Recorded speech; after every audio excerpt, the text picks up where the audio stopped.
Buonasera e ben ritrovati con una nuova edizione del TG Flash di New Sicilia. In apertura, tragedia a lungomare di Catania, dove è stato trovato il corpo senza vita di un uomo di 68 anni. In corso le indagini per chiarire l'esatta dinamica dei fatti e identificare il cadavere.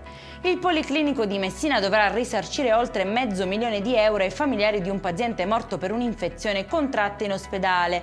Lo ha stabilito il Tribunale Civile di Messina, riconoscendo la natura nosocomiale del contagio. Decisivo il lavoro dei periti e degli avvocati della famiglia. Sarà eseguita venerdì l'autopsia sulla salma di Aurora Maniscalco, l'hostess 24enne palermitana morta a Vienna dopo essere precipitata dal terzo piano di un palazzo.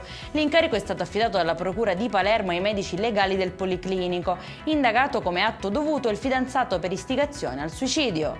Svolta nel caso della cagnolina legata e travolta da un treno a Siracusa. Un uomo ha confessato raccontando di aver ricevuto l'incarico da un avvocato per far sparire i cani della zona.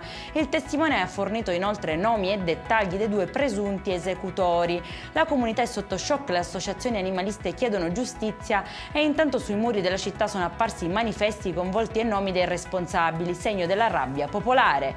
E in chiusura il meteo, temperature in calo in Sicilia per la giornata di domani, permane però l'allerta arancione per il rischio incendi su tutta l'isola.